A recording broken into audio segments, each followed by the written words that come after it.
When I'm on stage singing, it makes me feel happy and hopeful and magic. This just doesn't happen to people like me. Angel Blue was performing, and I remember thinking, I have never seen a black artist singing opera, ever. Really nice, strong R with a good breath.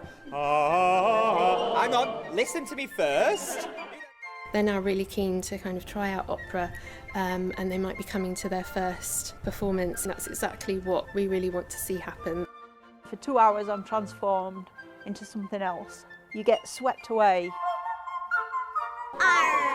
We've seen a gradual increase in the diversity of audiences who come here, but there's still work to be done.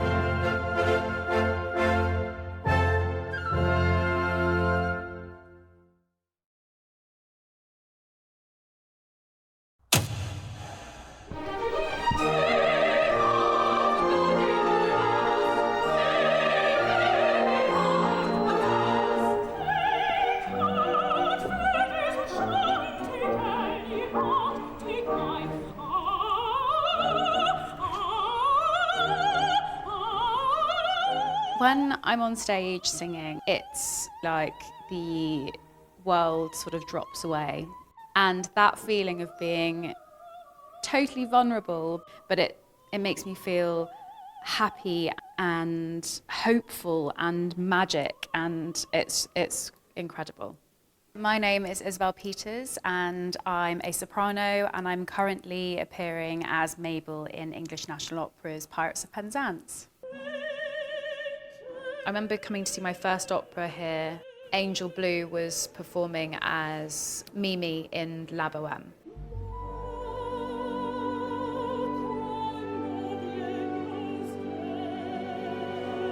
And I remember thinking, I have never seen a black artist singing opera, ever.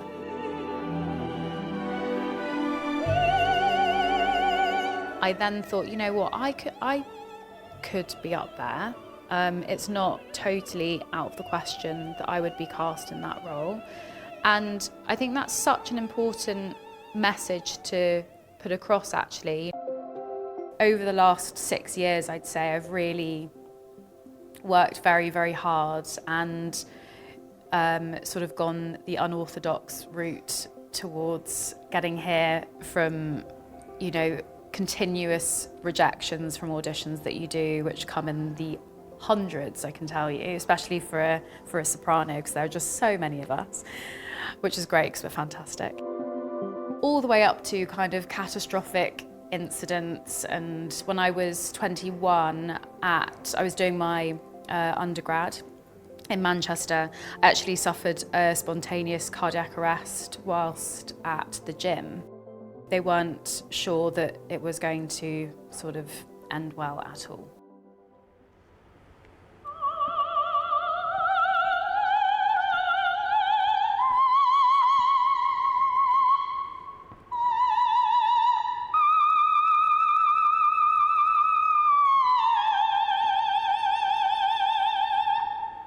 You're almost on stage, essentially, being told that no, you're going to have to start again.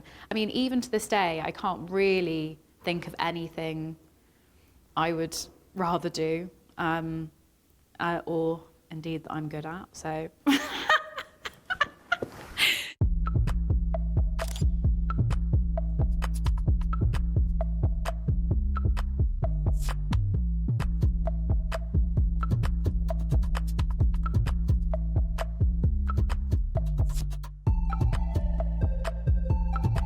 I come here after shows and after rehearsals, and apparently it's one of the oldest pubs in Covent Garden, and they do a fantastic Guinness, but it's a bit early for me right now. Since I was a very young girl, my dream has been to be on the stage. What I love about working in the West End, and I'm sure what punters really like about coming to see shows at the West End, is that you're surrounded by so many exciting sort of places of world cuisine, lots of exciting bars, and all of the theatre is within a stone's throw of each other.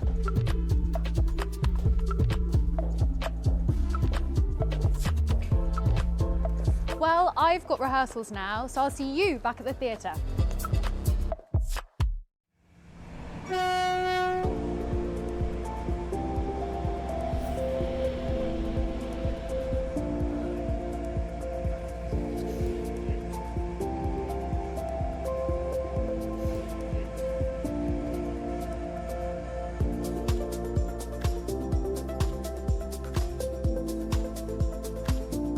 Very shortly, about 60 people will be joining us. They come from all walks of life, all backgrounds, all experiences. They haven't had any singing audition, and they'll be taking part in a project called Take to the Stage, where they'll get the chance to perform with the Orchestra of Opera North, performing on the stage of Leeds Grand Theatre. And it's my job to help get them stage ready, be really confident to sing these fantastic opera choruses.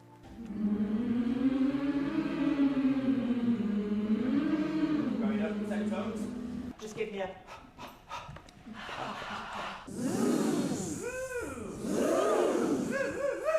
I ride motorbikes for fun, yeah.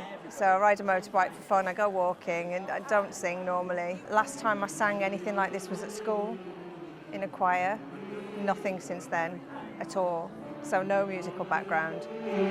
Somebody's brought the cake out and you're going to turn this into an ooh. I have no idea where we are.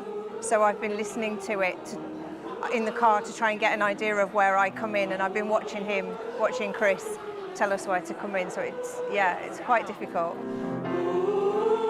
It's my first time singing live. I mean, the only sort of singing experience I have is back in primary school. I was in the choir for the Wizard of Oz. That was a very long time ago.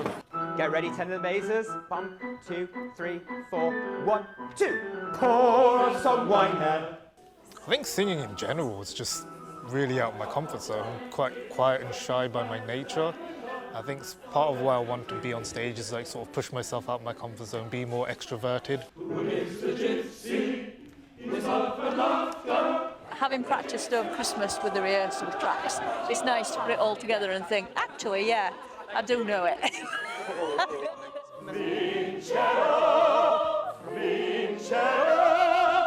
One more. Oh, what a great sound. Yeah, well done.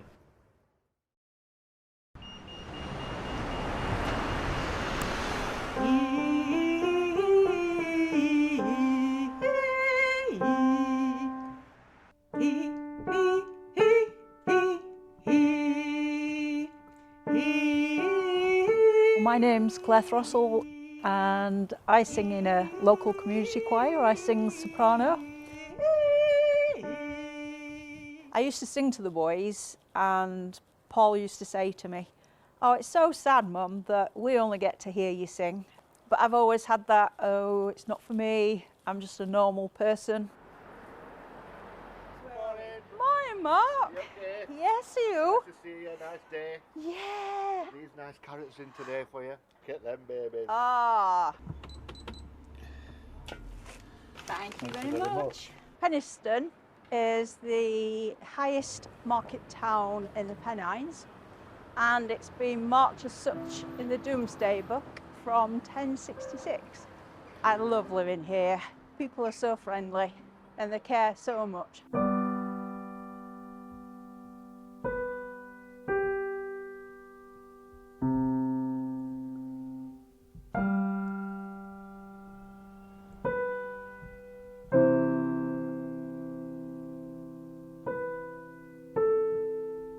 I lost both my sons and the music stopped, the music died, and at their final farewell I said I'd never sing again, and I lost music and I forgot the healing power of music.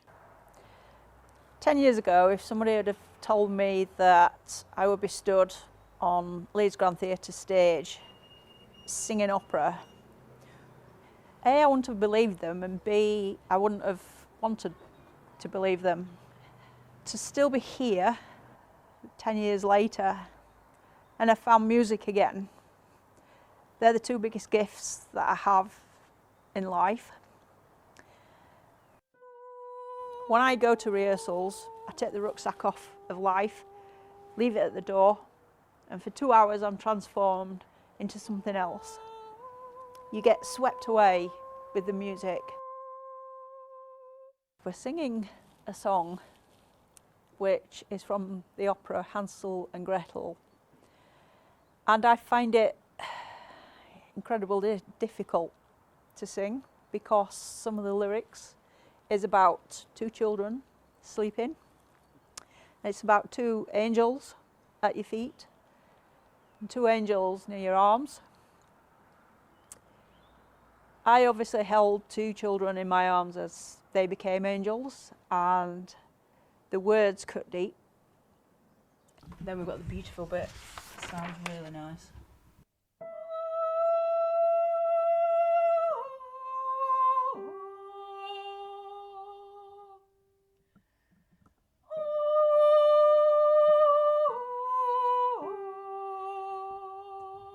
I'm not quite sure how I'm going to sing it on the night, and hopefully they'll be somewhere nearby and they'll be proud that I'm still here, that I'm still fighting, and that I have music again.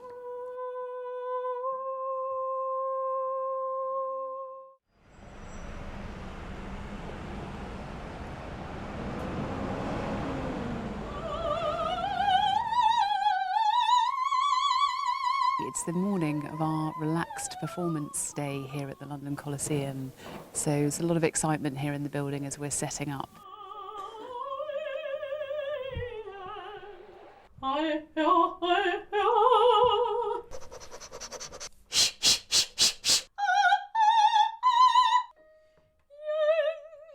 This is a very chaotic warm-up. It's so intense.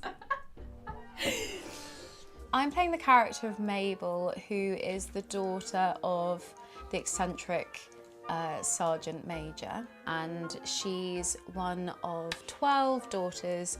These young girls haven't really seen many boys in their lifetime, and they stumble across a pirate, Frederick, and basically it's the story of, well, it's their love story, young love. There's like really great pirate costumes, swords, guns, pretty dresses, huge wigs, lots of sort of running around and climbing on things, and the set is really, really colourful.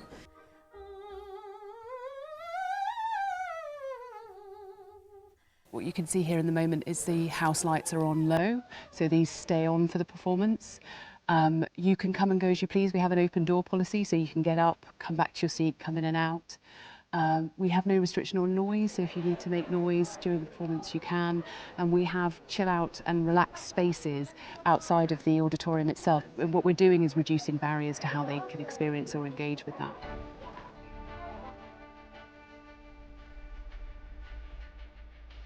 For people both in wheelchairs with mobility issues and with dementia and other cognitive issues, to have this kind of access in this kind of much more relaxed, gentle situation, but in a way that they can successfully manage the environment. Our vision is opera without limits, and for us part of that is that there should be no limit to who gets to make, create or perform opera. What we're striving to do all the time is to represent and be representative of the communities that we serve. They take huge care in matching our makeup to our skin tones perfectly. Certainly at the English National Opera, and I've experienced at other houses in the UK, they're making real effort. Everybody's sort of differences are really celebrated, so their skin tones, their hair texture.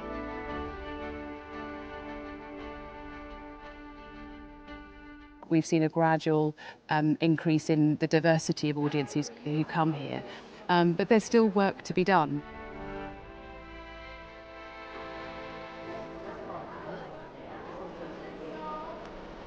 We're working with an art form that is in a kind of process of evolution and modernisation.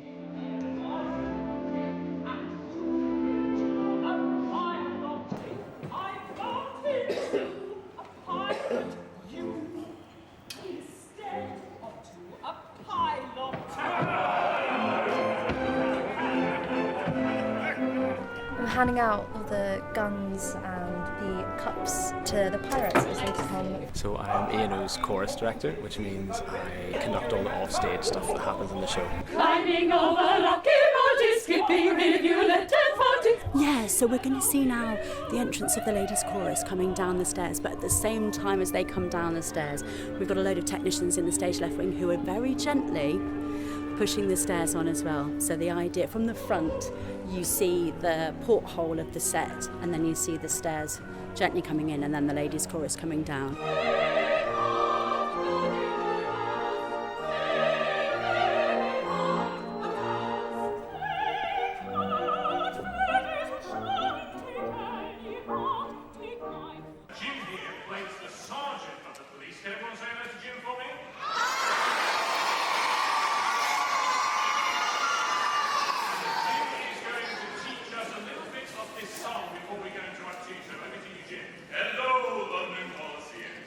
So it's not for us a case of either or. It's, having a season of work here in the London Coliseum is key to our audiences and our supporters. So I will sing 4 short phrases.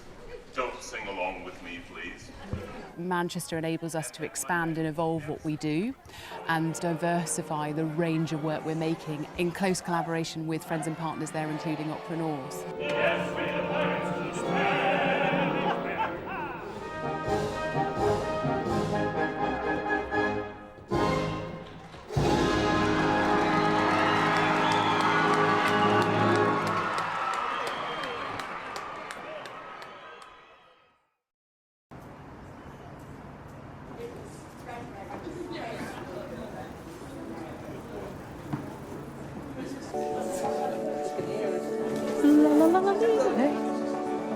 Hello. I'm fine, how are you? I'm good, thank you, touch wood. Aww. Have you got any friends coming? I've got 2 friends coming and my singing teacher, so no pressure there. Oh, okay. Word has spread and people have been telling all of their friends and they're kind of keen to do it again in future. Like, will you be running this project again? Which is great, that's what we want. People really have travelled from far and wide to be able to come and take part in this project. I was astonished when I saw how far some people are travelling from. One lady's coming from Liverpool, which might be our record.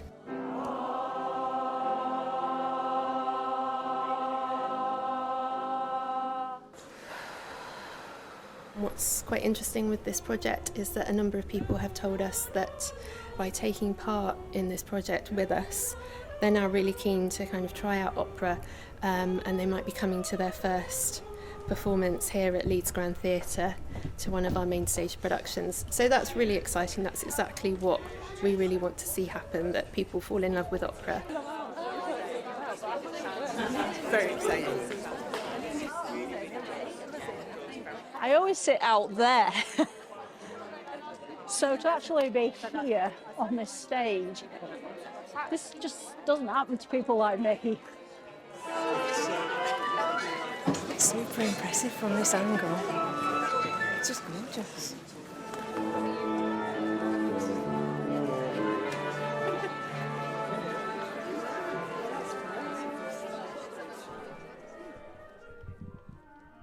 Hi Claire, it's Isabel down at E&O. I just wanted to send you a quick message ahead of your opening night at Opera North. Wishing you so much joy and all of the fun I can muster, and just go out there and have the most amazing time. You are absolutely superhuman and you've got so many behind you, sending so much strength, and have a great time. Lots of love. Bye bye. Oh, that's amazing. Wow. I'm just an amateur and she's bothered to take the time to message me and knows about me. That is just incredible. That's inspired me to sing even more now. In fact, you can hear it in my voice, Tom. It's coming from down here.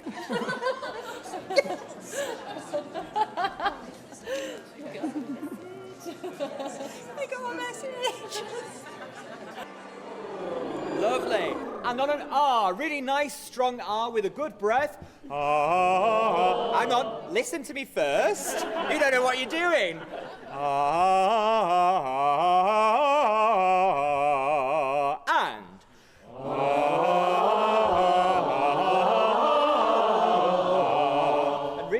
sound over there? Ready, and... Ooh,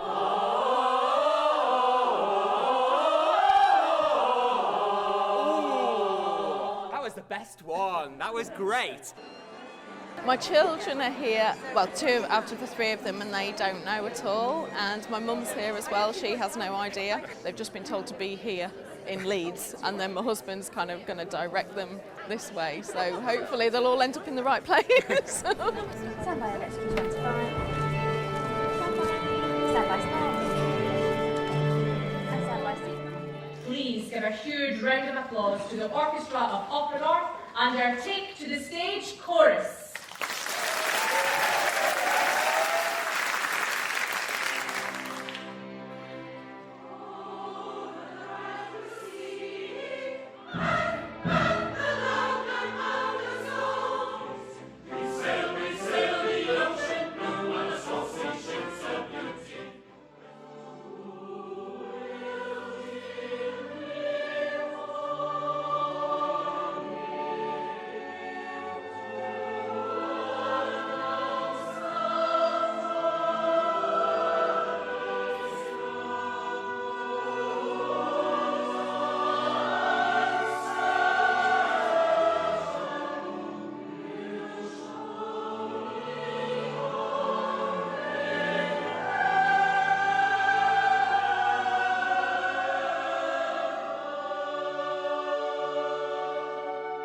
Sometimes in this difficult world, we take a moment and we hold tight to it. And then when things get really tough, you go back and hold that memory again, that moment, and it helps you in the dark times in your life. This is going to be one of those moments that I'm going to hold tight to. This is going to be one of those moments I'll never ever forget.